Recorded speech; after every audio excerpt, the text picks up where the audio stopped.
இது 53வது வகுப்பு. இன்னைக்கு நாம் எடுத்துக்கொண்டிருக்கிற ஒரு தலைப்பு ஒரு பெருந்தலைப்பு, மிகவும் சிக்கலான ஒரு தலைப்பும் கூட. ஏன்னா இந்தியா பற்றி கார்ல் மார்க்ஸ் என்ன கருதினார் என்பதற்கான ஒரு முயற்சி தான் அது. இப்ப மார்க்ஸை நான் இந்த வகுப்பில் இருக்கிறவர்களுக்கு புதிதாக அறிமுகப்படுத்த வேண்டும் என்று தேவையில்லை. நான் எப்பயுமே மார்க்ஸ் புகழ் பெற்றிருக்கிற அளவுக்கு அவருடைய கருத்துக்கள் பரவலாக அறியப்படலை என்ற குறை எப்பயுமே உண்டு. ரோசா லுக்சம்பர்க் சொன்னதுதான் நான் அடிக்கடி சொல்றது உண்டு. Marx is famous but not well known என்று சொன்னாங்க. மற்ற செய்திகளில் இது எப்படி இருந்தாலும் இந்தியா தொடர்பாக அவர் எழுதியிருக்கிற அந்த செய்திகளை பொறுத்த வரைக்கும் இது அப்படியே பொருந்தும். ஏனென்றால் இந்தியா பற்றி அவர் ஏராளமாக எழுதியிருக்கிறார். சில நாட்கள் அடுத்தடுத்த நாட்கள்ல எழுதுகிறார். நியூயார்க் டெய்லி ட்ரிபியூன் என்ற அமெரிக்காவிலிருந்து வெளிவரக்கூடிய நாளேட்டில் 1853 தொடங்கி பல சந்தர்ப்பங்கள் எழுதுகிறார். குறிப்பா 1857 1858 சிப்பாய் கழகம் என்று அழைக்கப்பட்ட அந்த முதல் விடுதலை போர் காலத்தில் அங்கிருந்து செய்திகள் கிடைக்க எழுதுகிறார். இவர் எழுதுவதற்கும் வெளிவருவதற்கும் இடையில நாட்கணக்கில் வாரக்கணக்கில் இடைவெளி வருது. இருந்தாலும் தொடர்ச்சியா அவர் தான் அதுக்கு ஒரு ரிப்போர்ட்டர் போல எழுதிட்டே இருக்கிறார். அவர் எழுதுறார், சில நேரத்தில் எங்கெல்ஸ் எழுதுறார். ஆனால் ஒரு வேடிக்கை என்னன்னா, அவர் பேர்ல அந்த கட்டுரைகள், அதனாலதான் அந்த கட்டுரைகளை லெனினோ அல்லது ரோசா லுக்சம்பர்க் போன்றவர்களோ அன்றைக்கு இருந்த முக்கியமான செவ்வியக்க தலைவர்கள் அவருடைய இதுங்கிறத கண்டுகொண்டிருந்தா அவங்களுடைய இது மிகப்பெரிய வசதியா இருந்திருக்கும். நான் போன முறை பேசும்போதே சொன்னேன், இர்ஃபான் ஹபீப் மார்க்ஸை பற்றி, மார்க்ஸினுடைய கருத்துக்கள் வளர்ந்த விதம் பற்றி சொல்கிற போது இதை சுட்டி காட்டார். லெனின் எழுதிய அந்த வல்லரசியம் முதலியத்தின் உச்சகட்டம், அதாவது ஏகாதிபத்திய முதலாளித்துவத்தின் உச்சகட்டம் நூலில் பழைய காலனி ஆதிக்கம், புதிய காலனி ஆதிக்கம், சரக்கு ஏற்றுமதி, நிதி முதல் ஏற்றுமதி பற்றி எல்லாம் நிறைய எழுதியிருக்கிறார். ஆனா அவருக்கு இந்தியா குறித்து மார்க்ஸ் எழுதிய செய்திகள் தெரிந்திருக்குமானால் நிச்சயமா அதை அந்த நூலில் பொருத்தமாக பதிவு செய்திருப்பார். அவருடைய புரிதலையும் கூட அது செழுமைப்படுத்தி இருக்கும். ஆனா அது அப்ப தெரியாம போச்சு. அதே போல ரோசா லுக்சம்பர்க் எழுதிய புகழ்மிக்க ஒரு நூலிலும் மார்க்ஸ் இந்தியா குறித்து எழுதியவற்றை அவர் படித்திருப்பதற்கான சான்றுகள் நமக்கு கிடைக்கல. ஆனால் இது எப்படி கிடைக்குதுன்னா, ருஷ்ய புரட்சிக்கு பிறகு அவர்கள் மார்க்ஸ் எங்கெல்ஸ் லெனின் கழகம், ஆய்வுக் கழகம் அல்லது கல்விக் கழகம், மார்க்ஸ் எங்கெல்ஸ் லெனின் இன்ஸ்டிடியூட் என்று ஒரு கழகம் அமைக்கிறாங்க. அதில் எங்கெங்கெல்லாம் மார்க்ஸ் எழுதி வைத்திருக்கிறார், கையால் எழுதினது, குறிப்பேடுகள்ல எழுதினது, ஏடுகளில் வெளிவந்தது, இவற்றையெல்லாம் தேடி எடுக்கிறாங்க. அப்படி எடுக்கும் போது முக்கியமான ஒரு பங்கு மார்க்ஸ் எங்கெல்ஸ் கடிதங்கள். மார்க்ஸ் எங்கெல்ஸுக்கு எழுதியிருக்கிறாரு, மார்க்ஸ் அவருடைய நண்பர்கள் பல பேருக்கு எழுதியிருக்கிறாரு, எங்கெல்ஸ் அவருடைய நண்பர்கள் பல பேருக்கு எழுதியிருக்கிறாரு. குறிப்பா அந்த காலம் 1800, அதாவது அவர் லண்டனுக்கு போய் சேர்ந்ததிலிருந்து அந்த லண்டன்ல இருக்கிற காலத்தில் தான் அந்த கடிதங்கள் அதிகமா எழுதுறாங்க. ஒரு முக்கியமான காரணம் இருக்கு. என்னன்னா, ஏதோ உலக செய்திகளை எல்லாம் தெரிந்து அறிவிப்பது என்ற காரணம் அல்ல. அவங்களுடைய முக்கியமான ஆய்வுக்களம் இங்கிலாந்து, பிரிட்டன், குறிப்பா இங்கிலாந்து. இங்கிலாந்தினுடைய தொழில் புரட்சி, அது ஏற்படுத்திய பாதிப்புகள், எப்படி அங்கு முதலியம் வளர்ந்தது என்பதைத்தான் அவங்க ஆய்வுக்களமா எடுத்துக்கிறாங்க. சரக்கு பொருளாக்கம், அதிலிருந்து விளையக்கூடிய மிகை மதிப்பு பற்றிய ஆய்வு, உழைப்பு, சமூக உழைப்பு, உழைப்பு திறன், உழைப்பு திறனின் விலை, எல்லா செய்திகளையுமே முதலிய பொருளாக்க முறை, அதாவது முதலாளித்துவ பொருள் உற்பத்தி முறைன்னு சொல்றாங்க இல்லையா. இப்ப நான் பயன்படுத்துற சொற்களை திருப்பி திருப்பி எதுக்கு சொல்றேன்னா, எழுதும் போது பின்னால நான் சொல்லும் போது உங்களுக்கு புரியறது எளிதா இருக்கணுங்கிறதுக்காக. முதலிய பொருளாக்க முறை, அந்த முறையின் ஒரு எடுத்துக்காட்டான நிலம் என்றால் அது இங்கிலாந்து. அந்த இங்கிலாந்தினுடைய பொருளியல் வளர்ச்சியில, இங்கிலாந்தினுடைய முதலீட்டு வளர்ச்சியில ஒரு நேரடி பங்கு இந்தியாவுக்கு இருக்கு. அதான் இங்க ரொம்ப முக்கியமானது. அவங்க இந்தியாவினுடைய ஆய்வு அவர்களுக்கு எப்படி அவசியமாகுதுன்னா, இந்தியாவை ஒதுக்கிட்டு அவங்க பிரிட்டனை பற்றி முழுமையான ஆய்வை செய்ய முடியாது. அப்ப இந்தியாவை பார்க்காமல் பிரிட்டனை புரிந்து கொள்ளவே முடியாது. ஏன்னா பிரித்தானிய வணிகத்துக்கும் பிரித்தானிய தொழிலுக்கும் பிரித்தானிய அரசாங்கத்தினுடைய எல்லா நடவடிக்கைகளுக்கும் அடிப்படையாக இந்தியா இருக்கு. இந்தியாவை அவங்களால புறக்கணிக்க முடியாது. அதனால இந்தியாவை பற்றி தொடர்ந்து அவர்கள் ஆய்வு செய்ய வேண்டிய தேவை ஏற்படும். அவர்கள் எப்படி ஆய்வு செய்தார்களோ, இந்த 1848 பொதுமை கட்சியினுடைய கொள்கை அறிக்கை வெளிவந்துச்சு, கம்யூனிஸ்ட் மேனிஃபெஸ்டோ வெளிவந்துச்சு. அதில் ஒரு புதிய உலக கண்ணோட்டத்தை அவர்கள் முன்வைக்கிறாங்க. அவங்க சொல்லக்கூடிய அந்த வரலாற்று பொருண்மியம், அதாவது வரலாற்று பொருண்மையத்தை நான் பொருண்மியம்ங்கிறேன், இயங்கியல் பொருண்மியம், அது போல வரலாற்றியல் பொருண்மியத்தை அவங்க முன்வைக்கிறாங்க. சுருக்கமா சொன்னா என்ன அது, அதனுடைய பொருள் என்ன? மனிதர்கள் என்ன செய்தாலும் சரி, எழுதுகிறவர்கள், ஓவியம் வரைகிறவர்கள், காதலிக்கிறவர்கள், காதலை எதிர்க்கிறவர்கள், திரைப்படம் எடுக்கிறவர்கள், திரைப்படத்தில் நடிக்கிறவர்கள், அரசர்கள், அரசர்களின் மருத்துவர்கள், படைத்தளபதிகள், படை வீரர்கள், யாரா இருந்தாலும் எல்லோருக்கும் வயிற்றுக்கு உணவு தேவை. அவங்க யார் என்ன பண்ணிக்கிட்டு இருந்தாலும் சரி, அதுபோல சில அடிப்படை தேவைகள் அவர்களுக்கு இருக்கு. அந்த அடிப்படை தேவைகளை நிறைவு செய்வது எப்படி? யாரும் சத்யசாய் பாபா மாதிரி மாயாஜாலத்துல பொருட்களை எல்லாம் வரவழைக்க முடியாது. அப்ப இந்த சூழ்ந்திருக்கிற இயற்கையிலிருந்து அதை அவர்கள் பெறணும். அந்த பெறுவதற்கான அந்த முறை மனிதருக்கும் இயற்கைக்கும் இடையில் இருக்கக்கூடிய வளர்சிதை மாற்றம் என்று மார்க்ஸ் அதை சொல்றார். அந்த முறை என்ன பண்ணுதுன்னு சொன்னா, அதைத்தான் நம்ம பொருளாக்கம், நம்ம வழக்கமா சொல்ற மாதிரி உற்பத்தி, பொருள் உற்பத்தின்னு சொல்றோம். இந்த பொருளாக்கத்தில் ஈடுபடுவதற்கு மனிதர்களுக்கு வெறும் கையால் வேலை செய்ய முடியாது. அவங்களுக்கு என்ன வேணும்? கருவிகள் வேண்டும்.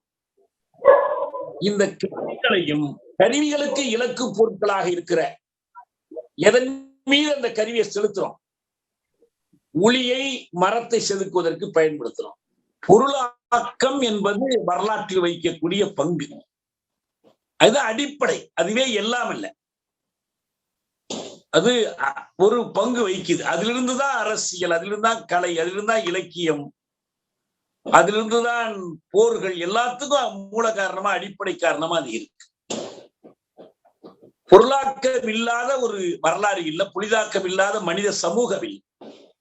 அதனாலதான் இந்த நாட்டுக்கு பொருந்தோம், அந்த நாட்டுக்கு பொருந்தாது, தமிழ்நாட்டுக்கு வேற, இதெல்லாம் அயல் நாட்டு தத்துவங்கள் அப்படிலாம் சொல்றதெல்லாம் எங்க அடிபட்டு போகுதுன்னா, ஏதாவது ஒரு நாட்டுல மனுஷன் வயிற்றுக்கு சாப்பிடாமலே இருக்க முடிந்தா அந்த நாட்டுக்கு மார்க்சியம் பொருந்தாது.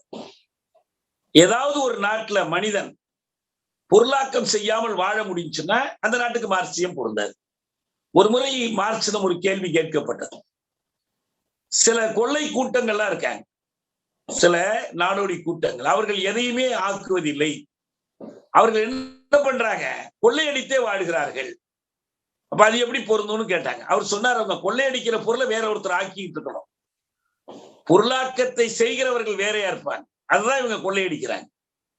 அதனால கொள்ளையடிக்காமல், கொள்ளையடிப்பதால் மட்டும் மனித சமுதாயம் பூரா வாழ முடியாது. ஒருத்தர் கொள்ளையடிக்கிறது இன்னொருத்தர் எடுத்துட்டு போய் ஆக பொருளாக்கம் தான் அடிப்படை. இந்த தேவைகளில் ஏற்படுகிற மாற்றம், அளவிலும் தேவைகளின் பண்பிலும் ஏற்படுகிற மாற்றம் கருவிகளை மாற்ற வேண்டிய தேவையை ஏற்படுத்தும். இப்ப இந்த கருவிகள் மாறுகிற போது மொத்தத்தில் ஆக்க பொறிகள் மாறுகிற போது, ஆக்க பொறிகள் நான் சொல்றது உற்பத்தி சாதனங்கள் மாறுகிற போது அதற்கு ஏற்ப உற்பத்தி முறை, மனிதர்களுக்கு இடையிலான உறவுகள் மாறுகிறது. ஒரு அடிமைக்கும் அடிமை உடைமையாளருக்கும் இடையில இருக்கிற உறவு என்பது ஒரு குறிப்பிட்ட பொருளாக்க தரத்துக்கு, பொருளாக்க முறைக்கு, குறிப்பிட்ட கருவிகளுடைய தகைமைக்கு அது பொருத்தமா இருக்கு. ஆனால் ஒரு முதலிய பொருள் உற்பத்தியில ஒரு ஆலை உரிமையாளருக்கும் தொழிலாளிக்கும் இருக்கிற உறவு அடிமை உடைமையாளருக்கும் அடிமைக்கும் இடையில் இருக்கிற உறவாக இருக்க முடியாது. இதுதான் அடிப்படை. இதுதான் வளர்ச்சிக்கு அடிப்படை. இதை சொல்வதுதான் வரலாற்று பொருண்மையம் என்று பெயர். இந்த வரலாற்று பொருண்மையத்தை தெளிவாக முன்வைத்து இதில் ஒரு மாற்றத்தை எப்படி சமூக ஆற்றல்கள் கொண்டு வர வேண்டியிருக்கிறது, குறிப்பாக ஒரு குமுகிய அமைப்பை, ஒரு சோசியலிச அமைப்பை படைப்பதில் பாட்டாளி வகுப்புக்கு இருக்கக்கூடிய அந்த பங்கு, இதையெல்லாம் அவங்க அந்த அறிக்கையில் முன்வைத்தார்கள். நான் என்னுடைய மார்க்சிய ஆனாவனாவில் அதை பற்றி நான் எழுதியிருக்கிறேன். படிக்கலாம், படிச்சுட்டு இருக்கலாம், படிக்காதவங்களும் இருக்கலாம்.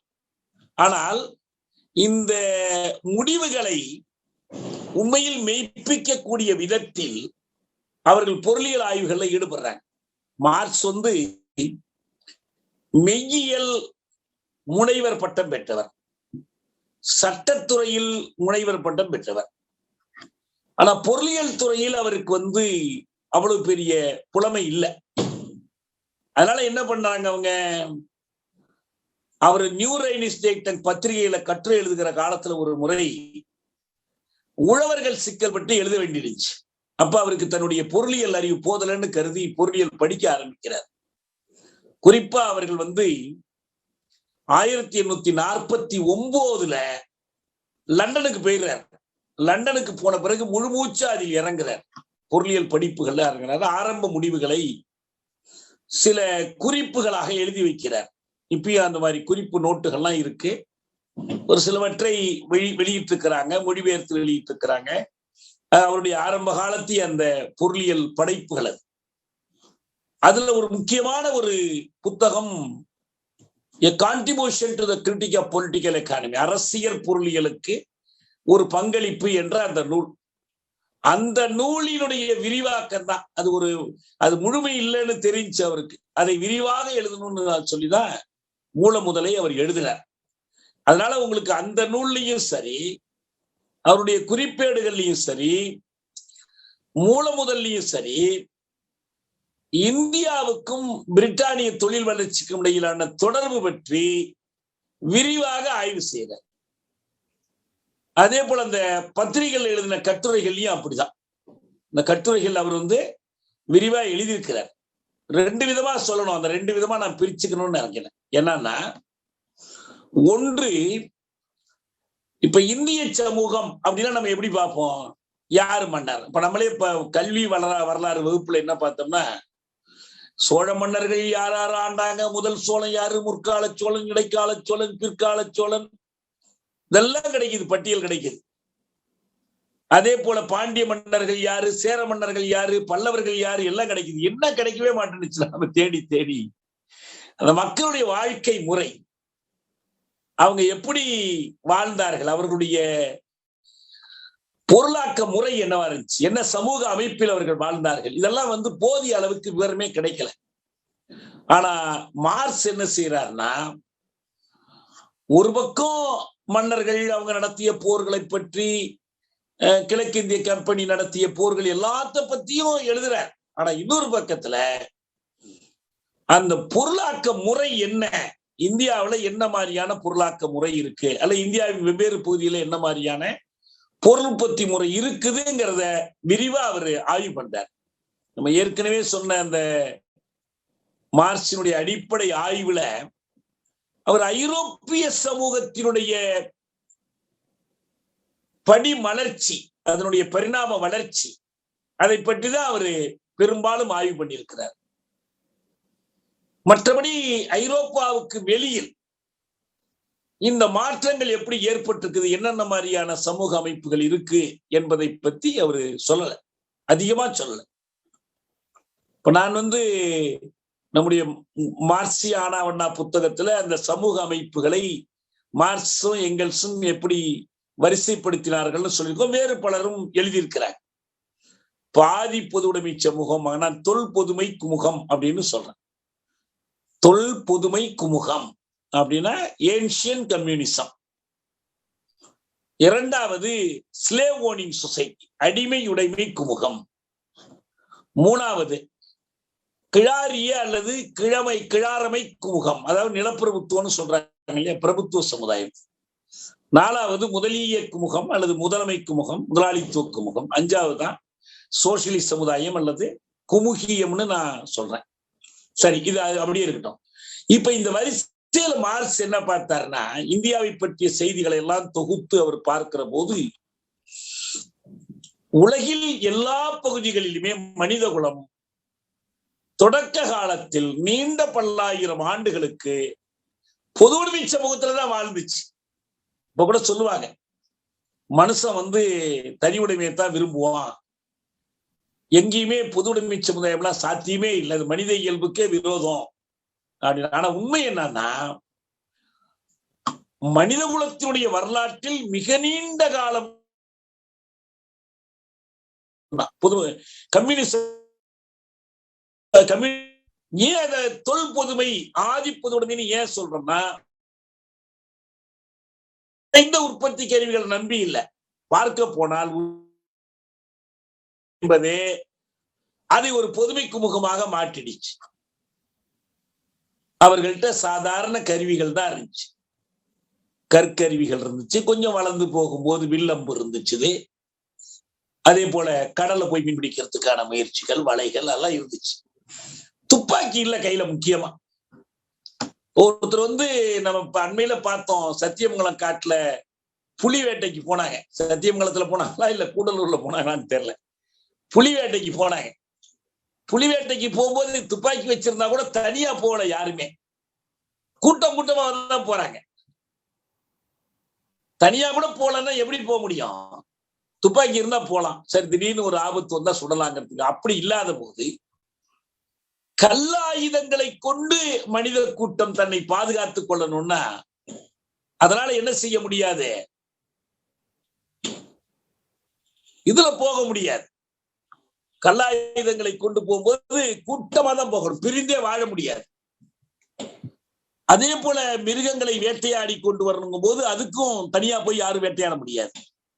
அப்ப அந்த கருவிகள் ரொம்ப பழங்காலத்திய கருவிகளாக, வளர்ச்சி பெறாத கருவிகளாக இருந்ததுனால அவங்க என்ன பண்ண வேண்டியிருந்துச்சு, பொதுமை சமூகத்துல ஒருத்தர் ஏற்றி பிழைக்காம, ஒருத்தர் சுரண்டிடாம அப்படிதான் வாழ முடிஞ்சு அவங்களால. அந்த ஒரு வாழ்க்கை முறையைத்தான் ஆதி பொதுமை அல்லது தொல் பொதுமைன்னு சொல்றோம். இதுல மாற்றம் இல்லைங்க, இதுல சிக்கலே வரல. இப்ப நம்ம கூட சாதாரண விவாதங்கள்ல இந்தியாவுல பிரபுத்துவ சமுதாயத்திலிருந்து அப்படி வந்துச்சு அப்படின்லாம் பேசுறாங்க. இப்பயும் மார்க்சினுடைய பார்வையில் ஐரோப்பாவில் காணப்பட்ட குமுக வளர்ச்சியில் இந்த முதல் கட்டம் எல்லா இடத்துக்கும் பொருந்தும். இந்தியாவில் அதனுடைய மிச்ச சுற்றங்களை அவங்க பார்த்தாங்க. நீண்ட காலத்துக்கு நிலைச்சு இருந்துச்சு பொதுமை சமூகத்தினுடைய மிச்ச சுற்றங்கள். ஆனால் அடிமை சமூகமோ அல்லது நிலக்கிழாரிய சமூகமோ அதனுடைய முழு வடிவில் இங்க இல்லை. அதனுடைய சில கூறுகள் இருந்தன, அவ்வளவுதான். இன்னும் சொல்ல போனால் மார்க்ஸ் இந்த சமூகங்களை, அதாவது பொதுமை சமூகத்திற்கும் முதலிய சமூகத்துக்கும் இடைப்பட்ட சமூகங்களை வெறும் அடிமை உடைமை பிரபுத்துவம் என்று வரையறுக்கல. அவர் என்ன பண்ணாருன்னா அதை ஏன்ஷியன்ட் தொல் சமூகம், ஆதி பொதுமை சமூகத்தை. அதுக்கு பிறகு வந்த சமூகங்களை பற்றி பேசுகிற போது இது ஒரு வகை, பிரபுத்துவ சமூகம் ஒரு வகை. இன்னொரு வகையில பாத்தீங்கன்னா அவர் பேட்ரியார்கல் சொசைட்டினாரு, குறிப்பாக இந்த பொருள் உற்பத்தி முறையினுடைய அடிப்படையில் நான் என்னுடைய மார்க்சியான ஆவணங்களை எழுதியிருப்பேன். நம்ம சொல்ற இந்த 5 சமூக வகைகள், ஆதிப்பொதுமை, அடிமை உடைமை, கிழாரியம், முதலியம், சோசியலிசம் அல்லது குமுகியம் என்ற இந்த வகைகள் மட்டும்தான் சமூக அமைப்புகள் என்பதும் கிடையாது. இவை மட்டும்தான் எல்லா இடத்திலையும் இருக்கணும்னு கிடையாது. இவை அல்லாத பல சமூக அமைப்புகள். ஒன்று, இந்த ரெண்டுக்கு இடையில நீடிக்கக்கூடிய சில சமூக அமைப்புகள், ரெண்டுக்கு இடையில வரக்கூடியது. இன்னொன்று, இதுல எதுவுமே இல்லாத வேறு சமூக அமைப்புகள். இந்த கூறுகளை மட்டும் அங்க நம்ம கண்டுகொள்ளலாம். இப்ப இந்திய சமூகத்துல, சாதி சமூகத்துல அடிமை முறையினுடைய கூறுகள் உண்டு, பிரபுத்துவ முறையினுடைய கூறுகள் உண்டு. இதை தெரிந்து கொள்றதுக்கு நம்ம அடிமை சமுதாயம் பற்றிய வரையறை நமக்கு பயன்படுது.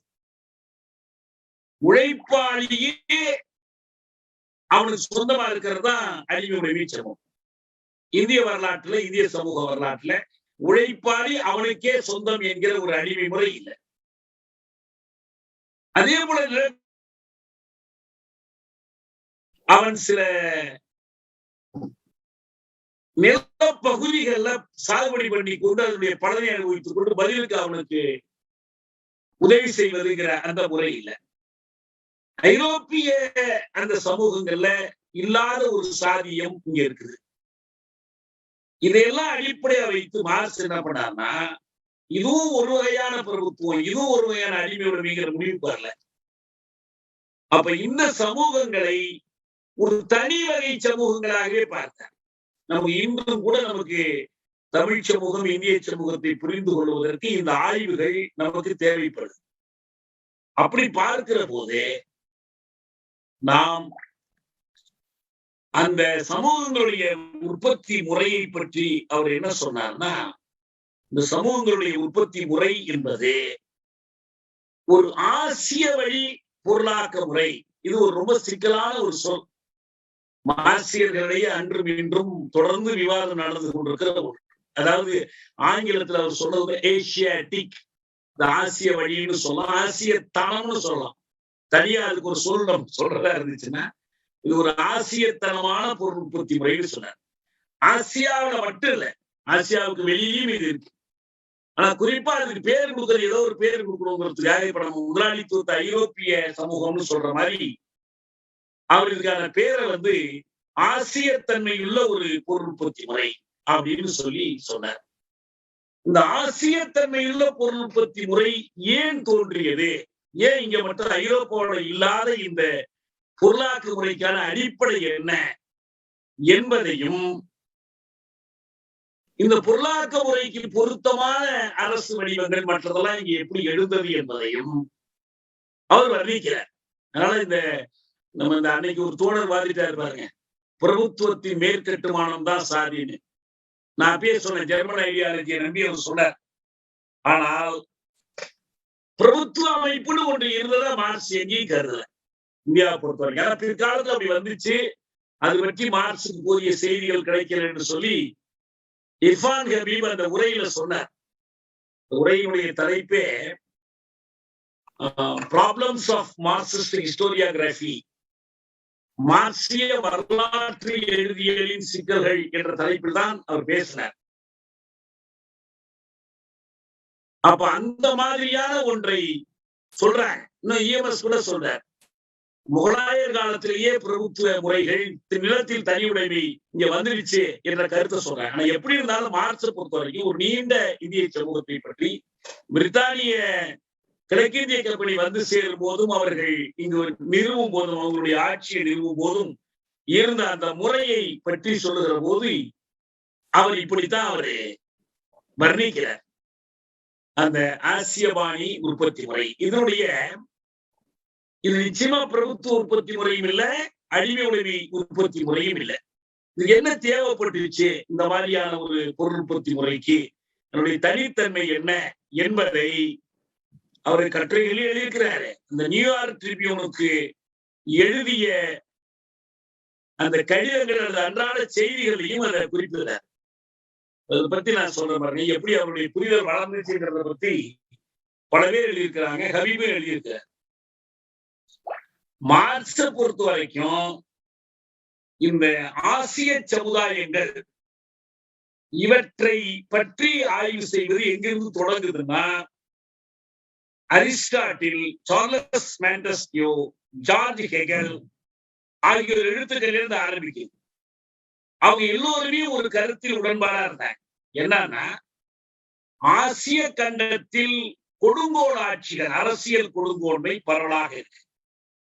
அதே போல சமூக பொருளியல் தேக்கம் இருக்கு. பொருளியலும் தேக்கம் இருக்கு, சமூகவியலையும் தேக்கம் இருக்கு. இந்த ஜெர்மன் ஐடியாலஜி அவர் எழுதும் போது இதை மையத்தில் வைத்துதான் அவர் எழுதுறார். இப்படி இந்த டிவிஷன் ஆஃப் லேபர்ங்கிறது, உழைப்பு பிரிவினை என்பது எப்படி இந்த சாதியத்திற்கு அடிப்படையா இருக்கு, அதுதான் சாதியம் என்பதை அவர் குறிப்பிடுறார். ஆனா இன்னும் அதுல கூட அவர் ஆசிய உற்பத்தி முறை பற்றி இன்னும் பேசல. ஆனா மெய்யியலின் வறுமை நூல் இருக்கு பாருங்க, இந்த வறுமையின் மெய்யியலுக்கு பதிலா அவர் எழுதினாரே, பூதோனை மறுத்து 1847, அதாவது கம்யூனிஸ்ட் அறிக்கை வருவதற்கு முன்பு, அதில் கிராமங்களை அடிப்படையாக கொண்ட பொருள் உற்பத்தி முறையும் நிலத்திலான பொது உடைமையும் எப்படி இணைந்து இருக்கின்றன என்பதை எடுத்துக்காட்டார். அதையும் ஒரு கொடுங்கோல் ஆட்சியையும் இணைத்து இந்த மூன்றையும் சேர்த்து என்ன பண்றாருன்னா, 1857, 58 அந்த பொருளியல் குறிப்புகள்ல முதலியத்துக்கு முந்தைய பொருளாதார அமைப்புகள் என்ற வரிசையில் ஆசிய பொருள் உற்பத்தி முறையை இணைத்துக் கொண்டார்.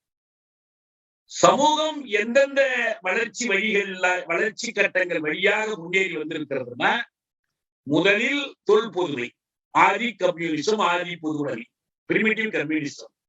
அதுக்கு அடுத்து வருகிற வரிசையில அவர் என்ன பண்றாருன்னா, அடிமை உடைமை பிரபுத்துவம் என்ற 2 முதலியத்திற்கு முற்பட்ட அமைப்புகளை போலவே அது இல்லாத வேறு இடங்கள்ல அடுத்தடுத்த முறைகள் அது என்ன பண்ணுது, தொழிலாளிக்கு அந்த உழைப்பாளர்களுக்கு ஆக்க பொறிகள் சொந்தமாக இருக்காது. அந்த அமைப்புகளுக்கு தான் இது எல்லாமே பொது. அடிமை உடைமை பிரபுத்துவம், இலக்கியாரியம், இந்த ஆசிய பொருள் உற்பத்தி முறை எல்லாமே. ஆனா இதுக்கு இருக்கிற தனித்தன்மையான 3 கூறுகளை சொன்னார். 1, நிலத்தில் தனியுடைமை இன்மை. 2, தன்னாட்சி பெற்ற அல்லது தன்னிறைவு கிராம சமுதாயங்கள். ஒவ்வொரு கிராமமும் அதற்குள்ளேயே உள்ளடங்கினதாக இருக்கும். தொழில்கள், வேளாண்மை எல்லாமே அதுக்குள்ள அடங்கிடும். அவருக்குள்ள வேலை பிரிவினை இருக்கும், உழைப்பு பிரிவினை இருக்கும், பல்வேறு பிரிவினர் ஒன்னா இருப்பாங்க. அப்ப இந்த வேளாண்மை தொழில்கள் தேவைகள் அனைத்து ரொம்ப விதிவிலக்கான ஒரு ஊர்ல கிடைக்காத பொருள் ஒன்று இருந்தா, உப்பு கடலோரத்துல கிடைக்கும்னா அந்த உப்பு மட்டும்தான் வெளியில இருந்து கொண்டு விற்கிற மாதிரி இருக்கும். ஒரு சிலவற்றை வெளியில போகும். மொத்தத்தில் அவை தன்னிறைவு கிராமங்கள், செல்ஃப் சஃபிஷியன்ட் வில்லேஜஸ், சுயதேவை பூர்த்தி கிராமங்கள்னு சொல்றாங்க. இதுல 3ஆவதாக மையப்படுத்தப்பட்ட அரசுகள், பேரரசுகள், கொடுங்கோல் பேரரசுகள். அவர் சொல்றார், எந்த மன்னரா இருந்தாலும் சரிதான், இவங்க எதுக்கு பொறுப்பு வைப்பாங்க? நம்ம தமிழ்நாடு அரசு ஒரு துறை இருக்கு, பொதுப்பணித்துறை. உங்களுக்கு தெரியும்ல, முதல் அண்ணா அரசாங்கத்துல கலைஞர் பொதுப்பணித்துறை அமைச்சராக தான் இருந்தார். இந்த பொதுப்பணித்துறைங்கிற பேர் எங்க வந்துச்சு? பொதுமக்களுக்கு சேவை செய்யறதுன்னு அர்த்தம் கிடையாது. இந்த பொதுப்பணித்துறை தான் சாலை அமைக்கிறது, பாலம் போடுறது, இதெல்லாம். ஆனா இதெல்லாம் முதன்மையான பணி எல்லா காலத்திலுமே பொதுப்பணித்துறையுடைய முதன்மையான பணி எதுன்னா நீர்ப்பாசனம் தான். இந்த நீர்ப்பாசனம் என்பதை மற்ற எல்லாத்தையும் ஊருக்குள்ள பண்ணலாம். உழவு தொழில், செருப்பு தைக்கிறதுல இருந்து, ஆடை நெய்யறதுல இருந்து, நூல் நூற்கிறதுல இருந்து தேவைகளை எல்லாம் ஊருக்குள்ளேயே செய்ய முடியும். ஆனா இதுக்கு தேவையான தண்ணீர் மட்டும் வெளியிலிருந்து தான் வந்தார். எனவே ஒரு ஊர் மட்டுமே தன்னுடைய நீர்ப்பாசனத்தை தன் கையில் வைத்துக் கொள்ள முடியாது. இப்ப எங்க ஊருக்கு தண்ணி வரணும்னா காவிரியில தண்ணி அது குடமுருட்டியில பாய்ந்து குடமுருட்டியில இருந்து ஊருக்கு வந்தாங்க. அப்ப எனவே இந்த தண்ணீர் என்பது நீண்ட தொலைவுகளுக்கு நாடு முழுவதுக்கும் போய் கிடைக்கணும் என்று சொன்னால் அந்த பொதுப்பணித்துறைக்கு அரசு பொறுப்பு வைக்கணும், மைய அரசு பொறுப்பு வைக்கணும். எல்லா அரசுகளும் மன்னராட்சி காலத்துல 3 துறைகளுக்கு பொறுப்பு வைத்தன என்று மார்க்ஸ் சொல்வார். ஒன்று, அவர்கள் பொறுப்பு வைத்த துறைகள்ல ஒன்று என்னன்னா இந்த பொதுப்பணித்துறை, இன்னொன்று வரி வசூல், 3வது போர். இந்த வரி வசூல் போர் ரெண்டையும் அவர் சொல்றார். வரி வசூல் என்பது உள்நாட்டு கொள்ளை, போர் என்பது வெளிநாட்டு கொள்ளை. எந்த மன்னன் போர் எடுத்து இன்னொரு நாட்டுக்கு போனாலும் எதுக்கு போறான்? கொள்ளையடிச்சுட்டு வர்றதுக்காக தான். அது அவருடைய அந்த அரசோட படிகள்ல ஒண்ணு. உள்நாட்டுல வரி வசூல் பண்றது உள்நாட்டு கொள்ளை. இந்த பொதுப்பணி என்பது இது எல்லாத்துக்கும் அடிப்படையா இருக்கு. போருக்கு ஆள் வேணும்னாலும் நீர்ப்பாசனம் நடந்து விவசாயம் நடக்கணும். போருக்கு தேவையான உணவுப் பொருட்கள், நம்ம இங்க ஒரு மன்னரை பத்தி சொல்றாங்கல்ல, மகாபாரத போர்ல சோறு போட்டான்னு, அந்த மாதிரி போர்ல ஈடுபடுகிற படை வீரர்களுக்கு சோறு போடுறதுனால மேலாண்மை செழிக்கும். இதை செய்வதற்கு ஒரு மைய அரசு, அதான் கிழக்கிந்திய கம்பெனி பத்தி சொல்லுவார். இந்த 3 துறைகளில் 2 துறைகளை அது சிறப்பா செய்தது. எது? வரி வசூலையும் படையெடுத்து சண்டை போட்டு கொள்ளையடிக்கிறது. இந்த பொதுப்பணியை அது அடியோடு புறக்கணித்தார். அதனால் பஞ்சங்கள் ஏறிட்டன. ஒரு பக்கம் வரி வசூல் பண்ணணும், இன்னொரு பக்கம் மக்களுக்கு இந்த பொதுப்பணியை புறக்கணித்தாங்க அப்படின்னு சொல்லி மார்க்ஸ் சொல்வார். இதுதான் ஆசிய வழிபட்ட உற்பத்தி முறைக்கான அடிப்படை. 1850களுக்கு பிறகு இவர் இதை பற்றி ஆய்வு செய்கிறாரு. இந்திய சமூகம் ஒரு தேக்கமடைந்த ஒரு சமூகம் என்ற ஒரு கருத்தையும், இந்திய சமூகத்தில் முதல் அசைவுகள் ஒரு புரட்சியே நடந்துச்சுன்னு சொன்னா, உறங்கி கிடந்த சமுதாயங்கள்ல ஒரு விழிப்பு வந்துச்சுன்னு சொன்னா பிரித்தானிய ஆட்சி பற்றியும் தான் என்றெல்லாம் மார்க்ஸ் 1853, 57 அந்த இடைப்பட்ட காலத்தில் இந்த கருத்தை மாற்றிக் கொண்டார். 1857க்கு பிறகுதான் இந்த உள்நாட்டுல நடந்த சிப்பாய் கழகம் என்று சொல்லப்படுகிற இந்த இந்திய விடுதலை போர் என்பது அவருக்கு பெரும் நம்பிக்கை ஊட்டுகிறார். இந்த ஒரு தடவை நம்ம பாரிஸ் கம்யூன் பற்றி பேசும்போது நான் சொல்லியிருக்கிறேன். நம்ம அந்த தெலங்கானா தொடர்பா பாரிஸ் கம்யூன் ஒப்பிட்டு பேச, பாரிஸ் கம்யூன் நடக்கும்போது லண்டன்ல உட்கார்ந்து கொண்டு அது என்ன குற்றமுறைகள் இருந்தாலும் சரி எல்லாவற்றையும் மீறி அதை பாட்டாளி வகுப்பினுடைய முதல் புரட்சியாக அவர் 1871 வர்ணித்தார். அதிலிருந்து அரசு பற்றிய படிப்பினைகளை எல்லாம் எடுத்துக்கொண்டார். இதே போல இந்தியாவில் நடந்த அந்த முதல் விடுதலை போர், கிழக்கிந்திய கம்பெனிக்கு எதிராக நடந்த விடுதலை போர் என்பது ஒரு பெரும் நம்பிக்கைகளை ஊட்டியது. இன்னும் சொல்ல போனால் ஒரு காலத்தில் பிரிட்டனில் அட்டாளிப்பு ஆட்சிக்கு வருகிற போதுதான் இந்த காலனியுடைய துயரெல்லாம் முடியும் என்று அவருக்கு ஒரு நம்பிக்கை இருந்துச்சு. ஆனா இப்ப அவருக்கு இந்த பிரித்தானிய ஆட்சியை தூக்கி எறிய முடியும் இந்த சமூகங்கள்னால என்று அவங்களுடைய அந்த போராட்டங்களை, கழகங்களை பெரிதும் வரவேற்றார். அந்த செய்திகளை பத்திரிகைக்கு எழுதுகிற போதே அந்த போர் நடத்திய முதல் விடுதலை போரை நடத்திய அந்த வீரர்கள், குறுநில மன்னர்கள், சிற்றரசர்களை பற்றி அவருடைய வெற்றிகளை ரொம்ப சிலாகித்து எழுதுவார். கிழக்கிந்திய கம்பெனி தோத்து போச்சுன்னா அவருக்கு ரொம்ப மகிழ்ச்சி. அதுதான் அவரு அந்த செய்திகளை எழுதிட்டு இருந்தார். இதுக்கு ஒரு முக்கியமான ஒரு காரணம் என்னன்னா, நம்ம எல்லாம் நினைக்கிற மாதிரி இந்த பேர் ஒரு வணிகத்துக்காக வந்த நிறுவனம். கிழக்கிந்திய கம்பெனி தானே, ஈஸ்ட் இந்தியா கம்பெனிங்கிறது ஒரு வணிக குழுமம். நம்ம சாதாரணமா சொல்லுவாங்க, பிடிக்க வந்தான், தோல் காயப்பட வந்தான்லாம் சொல்லுவாங்க. உண்மை என்னவென்றால் அவர்களுக்கு கிடைத்த வருமானம் வரி வருமானத்தை காட்டிலும், வியாபாரம் செய்து பெற்ற வருமானத்தை காட்டிலும் நேரடி கொள்ளை, அப்பட்டமான கொள்ளையடித்தல். இங்கிருந்து கொள்ளையடித்து கொண்டு போனது, அதுல ஒரு பங்கு அரசுக்கு அதிகாரபூர்வமாக கொடுத்துருவாங்க. தங்களை தொடர்ந்து அந்த அனுமதி, அங்க லைசன்ஸ் நீடிக்கிறதுக்காக அரசியல்வாதிகளுக்கு லஞ்சமும் கொடுப்பாங்க. ரெண்டையும் அவங்க செய்வாங்க. பேங்க் ஆஃப் இங்கிலாந்து தனியார் இருக்கும் போது அப்படிதான் அரசுல இருந்து தொடர்ந்து லைசன்ஸ் வாங்கிட்டு இருந்துச்சுன்னு மார்க்ஸ் எழுதுவார். அதே வேலையை தான் ஈஸ்ட் இந்தியா கம்பெனியும் செஞ்சிச்சு. அது பின்னால அரசு அதனை எடுத்துக் கொள்கிற காலம் வரைக்கும் இந்த கொள்ளை எழுதினேன். அதுல மார்க்ஸ் இந்தியாவில் பிரிட்டன் அடித்த கொள்ளைக்கு உலகத்தில் நிகரே இல்லைன்ற. இப்ப சில தோழர்கள் அப்பாவித்தனமா பிரிட்டிஷ்காரன் வந்ததுனால நமக்கு என்னென்னலாம் கிடைச்சிச்சு பாருங்க அப்படின்னு பேசுறாங்க. ஒண்ணுமே கிடையாது. கொள்ளைதான், அப்பட்டமான கொள்ளை. நமக்கு ஏற்கனவே அமெரிக்காவில வந்து ஸ்பானியர்கள் நடத்திய கொள்ளை பெரிய கொள்ளை. இன்னைக்கு வந்து பாத்தீங்கன்னா லத்தீன் அமெரிக்கா சொல்லப்படுகிற அந்த பகுதியில 2 நாடுகளை தவிர எல்லாமே ஸ்பானியர்கள் குடியேறிய நாடுகள் தான். இப்ப அவங்களே பெரும்பான்மை ஆயிட்டாங்க. அவங்களுக்கும் பழங்குடிகளுக்கும் சில இடத்துல கியூபா போன்ற இடங்களை ஒன்னா இணைஞ்சு கலந்து வாழ்றாங்க. சில இடத்துல இன்னைக்கும் பெரு, பொலிவியாவில எல்லாம் போட்டியும் இருக்குது. அந்த ஸ்பானிய கொள்ளையை பற்றி மார்க்சுக்கு மிக நன்றாக தெரியும். அதே போல அட்லாண்டிக்குடைய ஒரு கரையிலிருந்து மறுகரைக்கு அடிமைகளை கொண்டு போய் வியாபாரம் செஞ்சாங்க. மனிதர்களை பிடித்துக் கொண்டு போய் ஆறு மாற்ற பிடிச்சிட்டு போற மாதிரி. அதையும் மார்க்ஸ் நல்லா தெரியும். அவருடைய ஆய்வுகளின் தொடக்க கட்டத்திலே அதை எழுதுறார். மார்க்ஸ் ரொம்ப வியந்து எழுதக்கூடிய நிகழ்ச்சிகளில் ஒன்று அமெரிக்காவில் அடிமைமுறை ஒழிக்கப்பட்டது. அதை பற்றி அவர் நிறைய எழுதியிருக்கார். ஆனால் இந்த அடிமை வர்த்தகத்தை காட்டிலும் ஸ்பானியர்கள் நடத்திய கொள்ளையை காட்டிலும் மிகப்பெரிய கொள்ளை என்று அவர் கருதியது எதைனா, இந்தியாவிலிருந்து பிரிட்டனுக்கு கொண்டு செல்லப்பட்ட அந்த செல்வ கொள்ளையை தான் பெருசா நினைச்சார். அவர் ஒரு புதிய வார்த்தையை உருவாக்குறார்.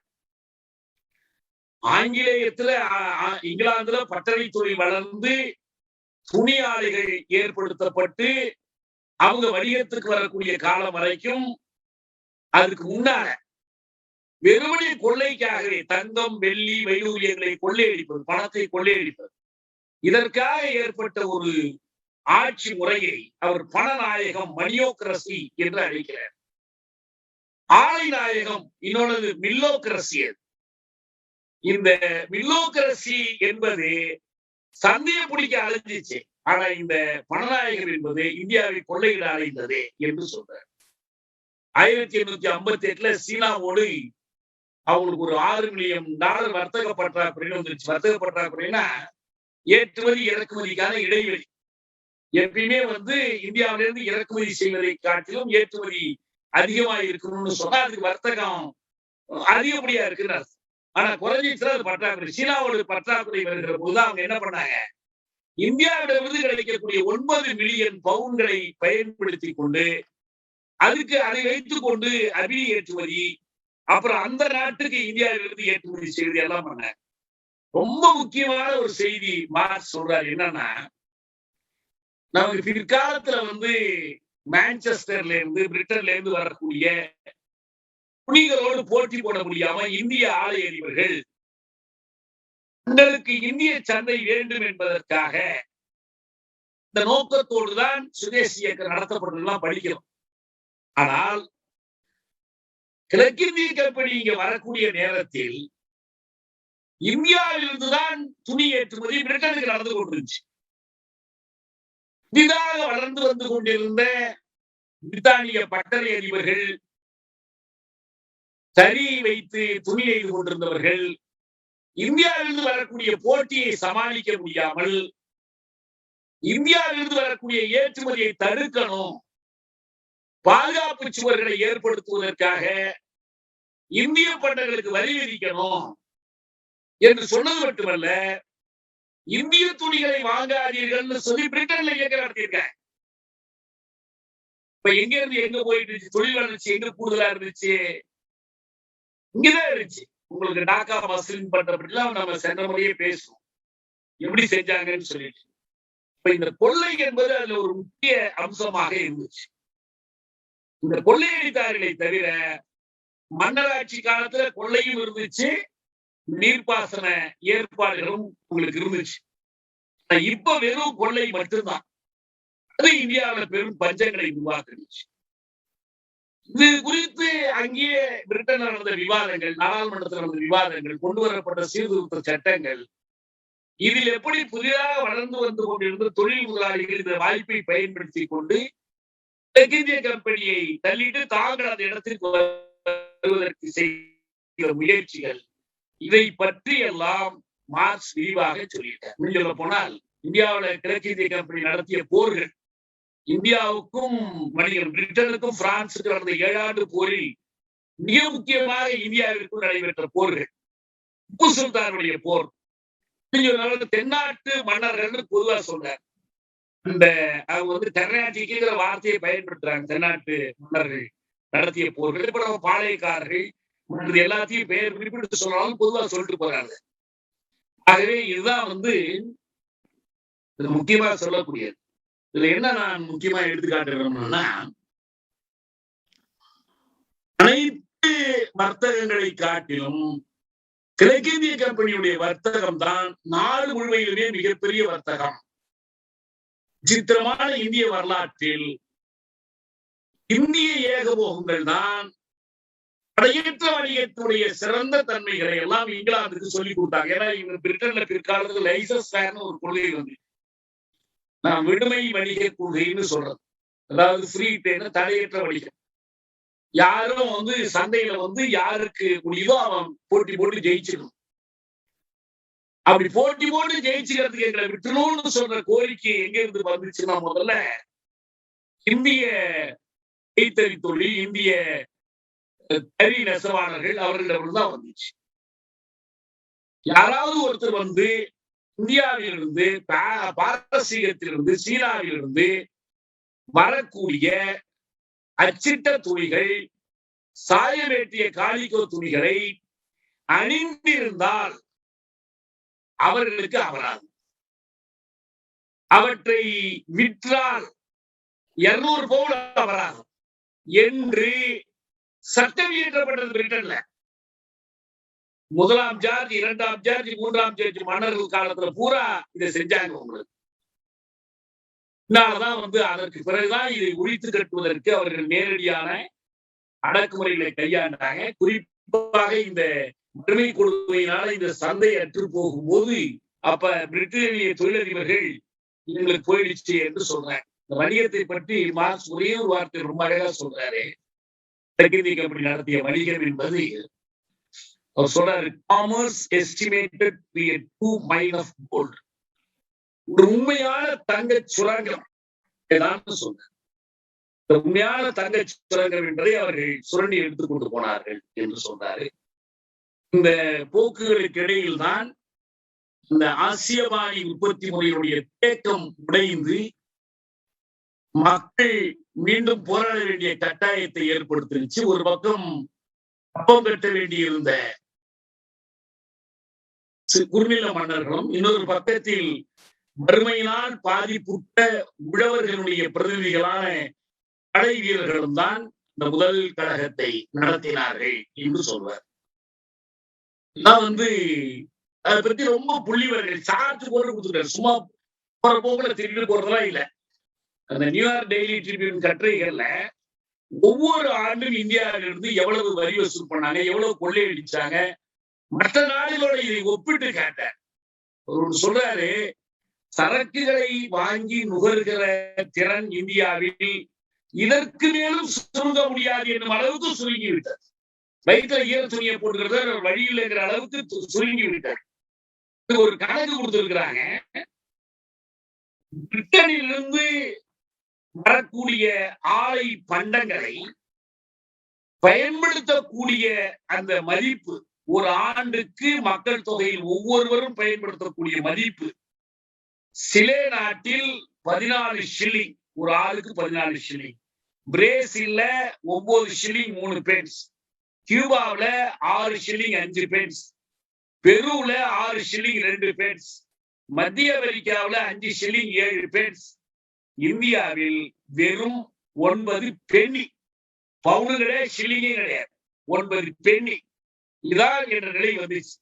எனவேதான் அவர்களுக்கு என்ன எழுதிச்சுன்னா, கிழக்கிந்திய கம்பெனியுடைய கதையை முடிச்சுட்டு நேரடியாக தொழிலதிபர்களுடைய அரசாக இருந்த இந்திய பிரித்தானிய முதலாளி வர்க்கத்துடைய அரசாக இருந்த பிரிட்டனுடைய நேரடி ஆட்சியை கொண்டு வர வேண்டும் என்ற தேவை இதனால் ஏற்பட்டுச்சு அப்படின்னு சொல்லி மார்க்ஸ் சொல்றார்.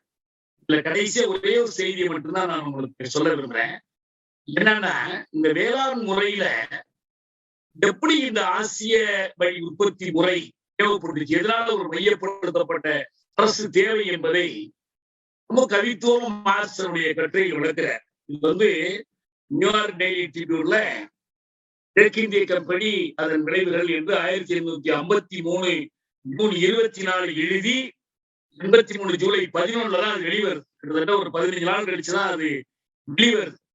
அதுலதான் அவர் என்ன சொல்றாருன்னா, எப்படி ஒரு உதாரணமா விட்டுற இந்தியாவை அவரு இத்தாலியோட ஒப்பிட்டு காட்டுறாரு. இத்தாலியோட ஒப்பிட்டு என்ன சொல்றாருன்னா, இத்தாலியுடைய ஆல்ப்ஸ் மலைகளை போல இங்கு இமயம் இருக்கிறதாகவும், இத்தாலியுடைய பள்ளத்தாக்களை போல ஒவ்வொன்றா ஒப்பிடுறார். சிசிலி தீவை போல இலங்கை தீவு எல்லாம் ஒப்பிட்டு சொல்வாரு.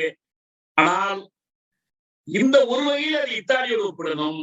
ஆனால் உண்மையில் அது ஐரோப்பாவில் இருக்கக்கூடிய அயர்லாந்தோடு தான் ஒப்பிடுவது பொருத்தமா இருக்கும். ஏன்னா அயர்லாந்து அந்த அளவுக்கு பிரிட்டனுடைய கொள்ளையினால் பாதிக்கப்பட்டு வறுமையில் வாழிய ஒரு நாடு என்பதால் அவர் இதை எதோடு ஒப்பிடணும்னா நாம் அவர்களோடு தான் ஒப்பிடணும் என்று சொல்வார்.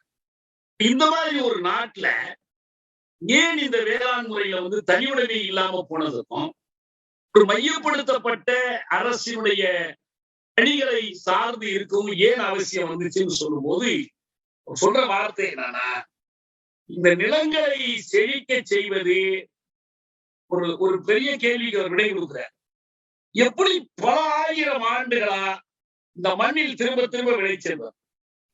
நம்ம நைட்ரஜன் சுழற்சி போன்ற கூலிகள்லாம் சொல்லுவாங்க. வேளாண் விவசாய விஞ்ஞானத்தை சொல்லுவாங்க. அது சாடி போடுது, திரும்ப அது மண்ணுக்குள்ள போகுது, மனுஷன் சாப்பிட்டு அவருடைய கழிவுகள் போய் சேருது எல்லாம் சொல்லுவார். நான் மார்க்ஸ் முக்கியமான ஒரு காரணம் சொல்றேன். அதுதான் இனுண்டேஷன். மலையிலிருந்து வரக்கூடிய அந்த நீர் பெருக்கு என்ன பண்ணுதுன்னா, அது வெறும் நீர்ப்பாசனம் அல்ல, அது இயற்கை எருவை எல்லாம் சேர்த்து அடித்துக் கொண்டு வரும். அது கொண்டு வருகிற வண்டல் படிவு தான் இந்த நிலத்தை தொடர்ந்து உயிர்ப்பித்து வைத்துக் கொண்டது.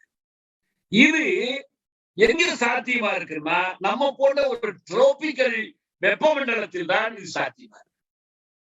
அப்ப இந்த நீர்ப்பாசனம் என்பது மலையிலிருந்து வரக்கூடிய அருவிகள், ஓடைகள், ஆறுகள் வழியாக சேர்க்கிற போது இந்த மொத்த நீர்ப்பாசன பணியையும் மேற்பார்வையிடுவதற்கு ஒரு மைய அரசினால் மட்டும்தான் முடியும். ஒரு ஊருக்குள்ள வைத்தோ ஒரு குறுநில அரசை வைத்தோ இதை செய்ய முடியாது. இதற்கு என்ன செய்ய வேண்டியிருக்கு? ஒரு கொடுங்கோலான மைய அரசு. இந்த இடத்தை தான் பேரரசுகள் நிறைவு செய்தார். சோழ பேரரசுகளா இருந்தாலும் சரி, பாண்டிய பேரரசுகளா இருந்தாலும் சரி, மௌரிய பேரரசுகளா இருந்தாலும் சரி, எல்லா பேரரசுகளுக்கும் இதான் பொருந்தும். ஏன் மார்க்ஸ் இந்தியாவை பற்றி சொல்லுகிற போது அவர்கள் ஓயாமல் 2 வேலைகளை செய்து கொண்டிருந்தார்கள். ஒரு பக்கம் போர் நடத்தி கொண்டிருந்தார்கள், இன்னொரு பக்கம் நீர்ப்பாசன ஏற்பாடுகளை ஒழுங்காக செய்து கொண்டிருந்தார்கள் என்று சொல்றாருன்னா, இப்ப நம்ம இப்பதான் இதோடு ஒப்பிட்டு பார்த்தாதான் ஏன் 2000 ஆண்டுகளுக்கு முன்பு கல்லணையை கட்ட வேண்டிய தேவை ஏற்பட்டது.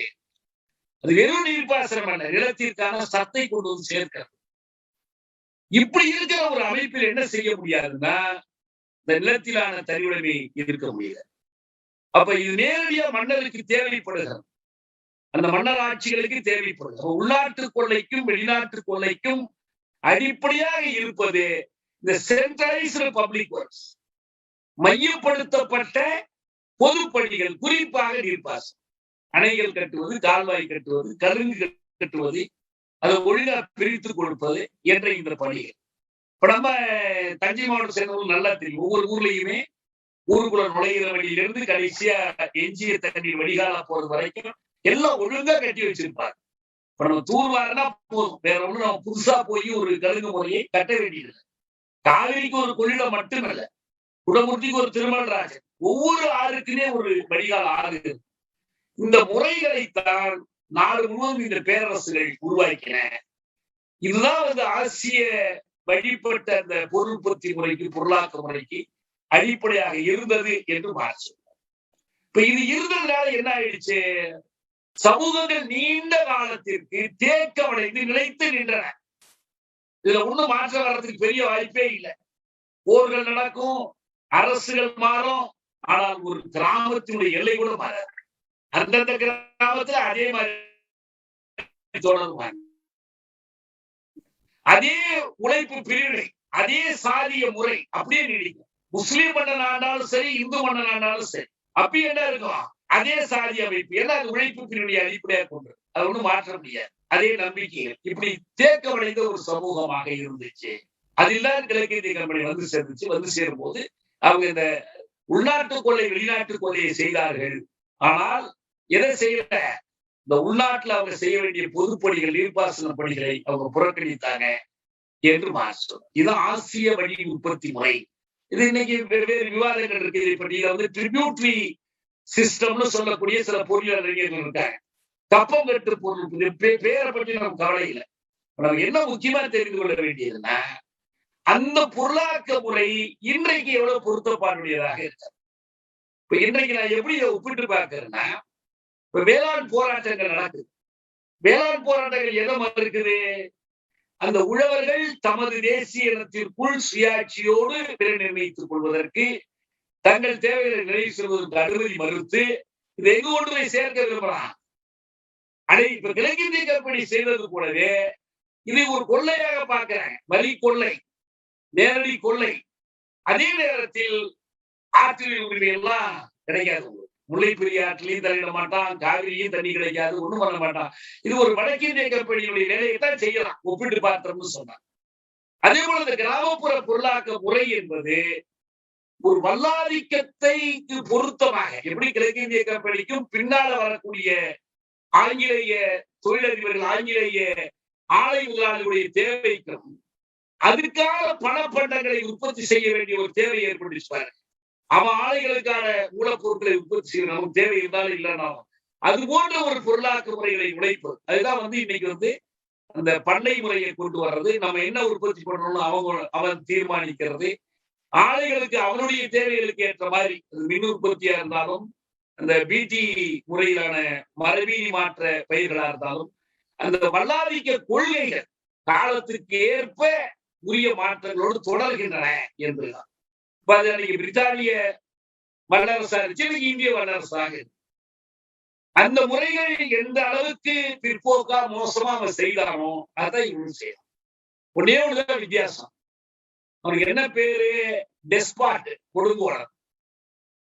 இந்த கொடுங்கோலனை தொடர்ந்து இவன் வந்தான். இவன் வந்து பார்லிமெண்ட்ல அனுமதி வாங்கணும், பில் பாஸ் பண்ணணும், இதை பத்தி சட்டங்கள் இயற்றுவாங்க, ஆளுநர்களை மாத்துவாங்க. இன்னும் சொல்ல கூட அவனை உங்களுக்கு நினைவுபடுத்துறேன். கிழக்கிந்திய கம்பெனிக்கு அவங்க கொடுத்திருந்த உரிமைகளில் ஒன்று என்னவென்றால், இங்க வேற யாரும் வந்து வணிகம் பண்ணக்கூடாது.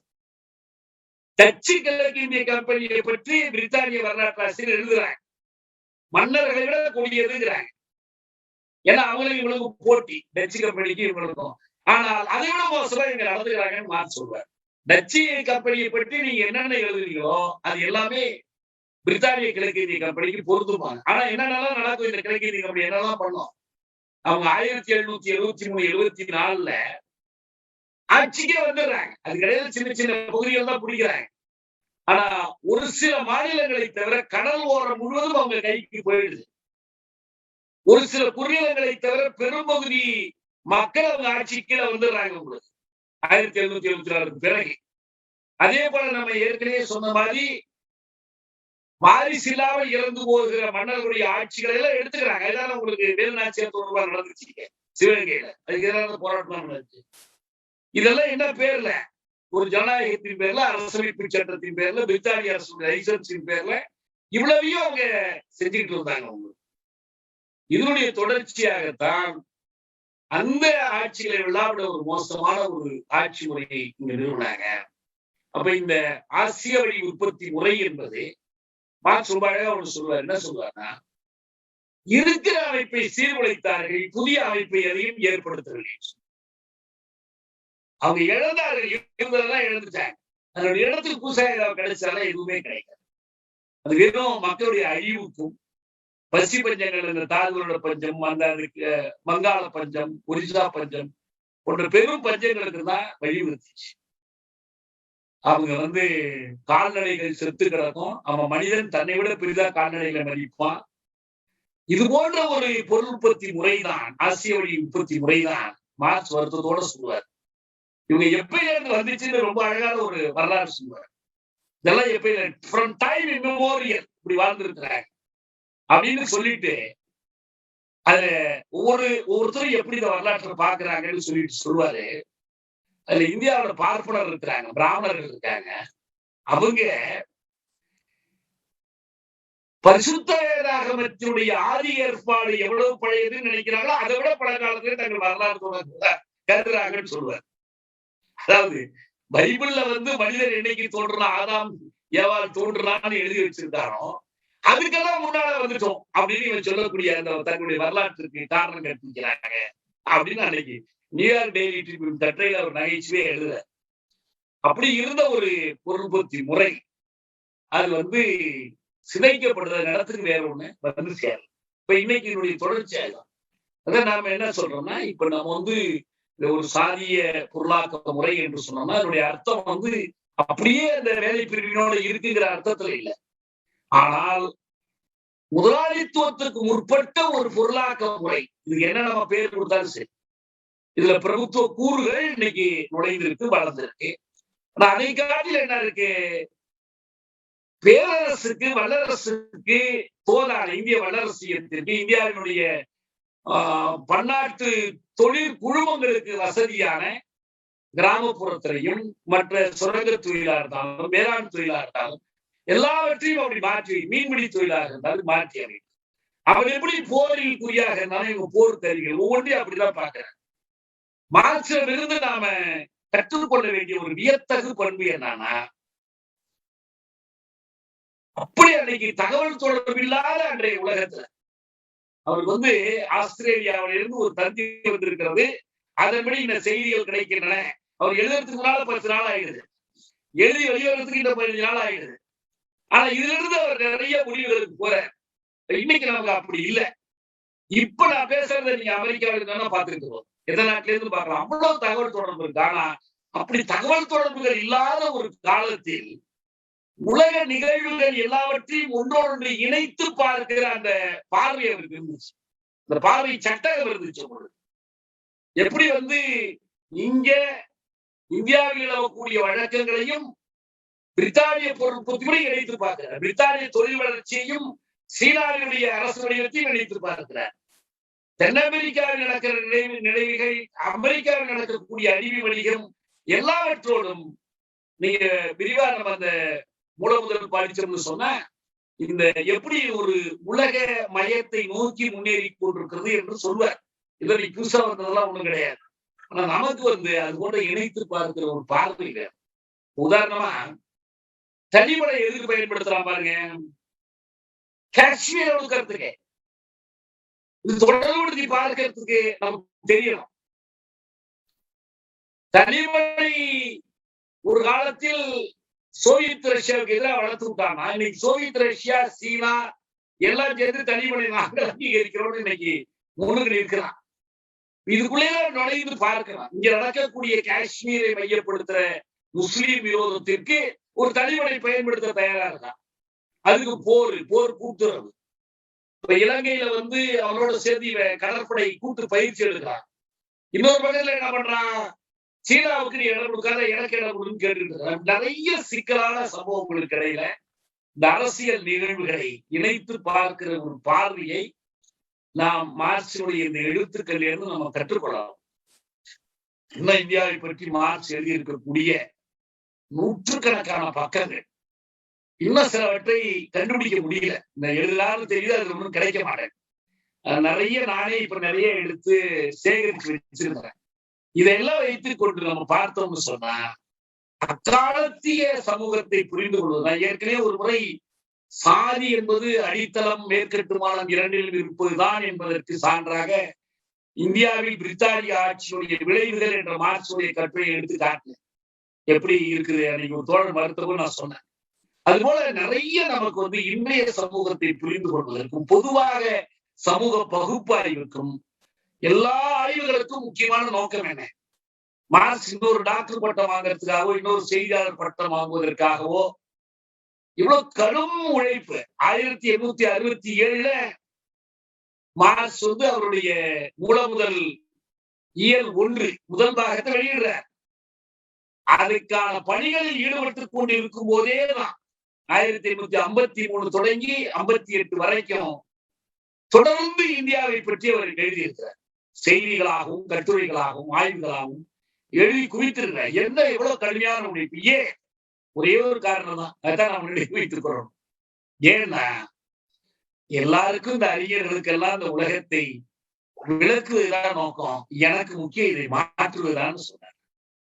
நமக்கு நம்முடைய வகுப்பின் நோக்கமும் நம்ம எல்லாத்தையும் தெரிஞ்சுக்கிறதுங்கிறதுக்கு மேல இந்த நிலைமையை மாற்ற வேண்டும்.